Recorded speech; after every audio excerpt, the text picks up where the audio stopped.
অনেকদিন আগে জঙ্গলে গোলু ও ভোলু নামে দুটি বানর বাস করত। তারা তাদের অনেক বুদ্ধিমান ভাবত।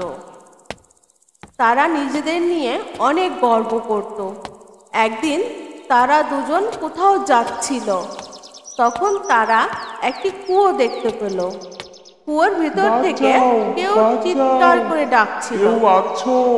বাঁচাও! ভোলু ভোলু আমাকে এখান থেকে সামনে গেল বাঁচাও! ও দেখলো একটা কুমির কুয়োতে পড়ে গেছে। কুমিরটি বিপদে পড়েছে, আমাদের তাকে বাঁচানো উচিত। সে মনে হয় ভুল করে পড়ে গেছে। এখন আমাদের ভাবা উচিত তাকে কিভাবে সাহায্য করব। হ্যাঁ, কিন্তু আমি বুঝতে পারছি না কুমিরটি কিভাবে কুয়োতে পড়ে গেছে। তারা দুজনে ভাবতে লাগলো কিভাবে কুমিরটিকে কুয়ো থেকে উঠানো যায়। আইডিয়া! তুমি কি আমার থেকে বেশি বুদ্ধিমান? এখন তুমি দেখো, তাড়াতাড়ি আমি একটা গাছের ঢাল এনে কুয়োতে রাখতে পারি। সেটি দিয়ে কুমিরটি বেয়ে উপরে আসবে। তোমার বুদ্ধি কাজে আসবে না। কুমিরটি গাছের ডালে উঠতে পারবে না। তারা দুজনে যখন তর্কাতর্কি করছিল তখন একটা হাতি তাদের কাছে আসলো। হাতিটি তাদের বলল, তোমরা এখানে কি করছো? আমি ভাবছি কিভাবে কুমিরটিকে কুয়ো থেকে বাঁচানো যায়। কুমিরটি কুয়োতে পড়েনি, কুমিরটিকে কুয়োতে ফেলে দেওয়া হয়েছে। তাকে শাস্তি দেওয়া হয়েছে তার খারাপ কাজের জন্য। সে অনেক তাণ্ডব চালিয়েছে এই জঙ্গলে, তাই তাকে শাস্তি দেওয়া হয়েছে। আমি এটা মানতে পারছি না। তার খারাপ কাজের জন্য তোমরা তাকে কুয়োতে ফেলে দিয়েছো। আমি একটা কুমিরকে এভাবে ডুবে যেতে দিতে পারি না। তাকে সাহায্য করা এটা আমাদের কর্তব্য। কুমিরটি জঙ্গলের অনেক নিরীহ প্রাণীকে মেরে ফেলেছে, তাই তাকে শাস্তি দেওয়া হয়েছে। তারা হাতিটির কথা শুনল, কিন্তু গোলু ভোলু এটা মানতেই পারল না। তারা হাতিটিকে তাদের বুদ্ধি দিয়ে অনেক কিছুই বোঝানোর চেষ্টা করলো। অবশেষে হাতিটি বলল, তোমরা যাই ভাবো না কেন, আমার মতামত এইটাই। তোমরা যেটাই করো সতর্ক হয়ে করো। গোলু একটা গাছের ডাল কুয়োতে ফেলল, কিন্তু এতে কোনো কাজই হলো না। আমি আগেই বলেছি তোমার বুদ্ধি কাজে আসবে না। তাই আমি একটি দড়ি নিয়ে এসেছি। এটা দিয়ে কুমিরটিকে কুয়ো থেকে উঠাতে হবে। ভোলু ভাবল সে কুয়োর ভিতরে যাবে। তখন একটা ছাগল তাদের কাছে আসলো ও গোলু ভোলুকে বলল, তোমরা কেন কুমিরটিকে বাঁচাতে চাইছো?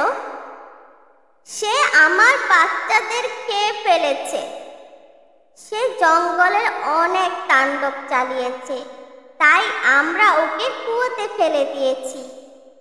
তোমরা যদি তাকে বাঁচাও, সে আবার জঙ্গলের অনেক ক্ষতি করবে। আমি অনেক বুদ্ধিমান। তুমি আমাকে বেশি বোঝানোর চেষ্টা করো না। তুমি অন্য কাউকে এভাবে কুয়োতে ফেলতে পারবে না। তুমি তোমার কাজ করো। ছাগলটির মন খারাপ হয়ে গেল। ও চলে যাচ্ছিল, কিন্তু সে নিজেকে ধরে রাখতে পারল না। ও আবার গোলু ভলিকে বোঝানোর জন্য কিছুক্ষণ পর আসলো। ভাবল কুমিরটিকে কুয়ো থেকে বাঁচানোর পরিকল্পনাটি থেকে তাদের দূরে রাখা যায় কি করে। দেখো, কুমিরটিকে বাঁচানোর চেষ্টা করো না, তাকে এভাবেই থাকতে দাও। এখন সে আমাদের বিরক্ত করছে। সে এইভাবে বুঝবে না। দাঁড়াও।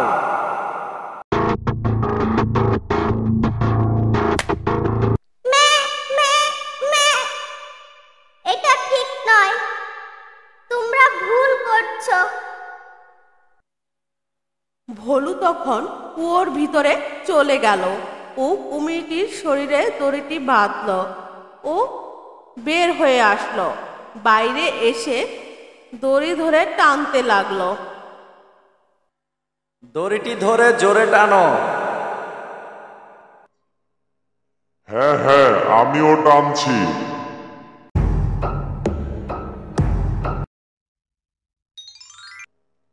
কে কুমিরটিকে কুয়ো থেকে বাঁচালো?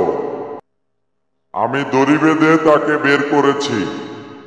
এভাবে তারা একে অপরের সাথে তর্ক করতে লাগলো কার বুদ্ধির জন্য কুমিরটা বের হয়েছে।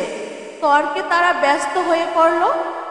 হঠাৎ কুমিরটি গোলুকে আক্রমণ করলো ও গিলে খেয়ে ফেললো। ভলু দেখে দৌড়াতে শুরু করলো। আমি তাকে বাঁচিয়েছি, সে আমাকে মেরে ফেলতে চাচ্ছে। অনেকদিন কুয়োতে পড়েছিল, তাই তার মাথা খারাপ হয়ে গেছে। কিছুক্ষণ দৌড়ানোর পর সে একটি গাছ দেখতে পেল। সে গাছে উঠে বসলো। কুমিরটি গাছের নিচে ঘুরতে লাগলো ভলুকে ধরার জন্য। কুমিরটি গাছে উঠতে পারবে না, আমি বেঁচে গেছি। ভলু গাছে উঠে ফল খেতে থাকলো। কিছুক্ষণ পর দেখলো কুমিরটি মনে হয় ঘুমিয়ে পড়েছে। আহা, কুমিরটি ক্ষুধায় কষ্টে ঘুমিয়ে পড়েছে। একদিন যখন কুমিরটি ক্ষুধায় না খেয়ে মরে যাবে, তখন আমি এখান থেকে চলে যাব। এতদিন এই গাছের ফল খেয়েই বাঁচব। কিছুদিন চলে গেল। কুমিরটি সেই গাছের নিচেই বসে আছে। মনে হয় কুমিরটি মরে গেছে, তার শরীরে এখন আর কোনো শক্তি নেই। কিন্তু দেখতে হবে কুমিরটি মরে গেছে কিনা। ভলু গাছ থেকে একটি ফল পারল ও কুমিরটির দিকে ছুঁড়ে মারল, কিন্তু কুমিরটির কিছুই হলো না। তারপর গাছটি থেকে একটি ছোট ডাল ভাঙল, কুমিরটিকে আঘাত করল, কিন্তু কুমিরটি তাও নড়ল না। কাক কাক কাক কাক। এই যে কাক, আমি তোমার সাহায্য চাই। কাক কাক কাক কাক। আমি তোমাকে কিভাবে সাহায্য করব? গাছের নিচে একটা কুমির ঘুমিয়ে আছে। আমি জানতে চাই সে বেঁচে আছে নাকি মরে গেছে। তাই তুমি তার শরীরে তোমার ঠোঁট দিয়ে তুমি আঘাত করো। ঠিক আছে। ভলুর কথা মতো কাকটি তার ঠোঁট দিয়ে তার শরীরে আঘাত করল, কিন্তু কুমিরটি নড়ল না।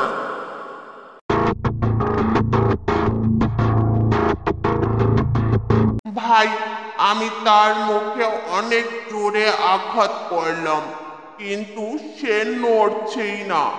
মনে হয় সে মারা গেছে। কথাগুলো বলেই কাকটি উড়ে চলে গেল। সে আমাকে মেরে ফেলতে চাইছিল, সে নিজেই মারা গেল। ভলু গাছ থেকে নিচে নেমে আসলো আর সে আস্তে আস্তে হাঁটতে লাগলো। হঠাৎ পিছন পিছন কুমিরটি চলতে লাগলো। ভলু দেখতে পেল হ্যাঁ, তুমি এখনো বেঁচে আছো। আমি তোমাকে বাঁচিয়েছি।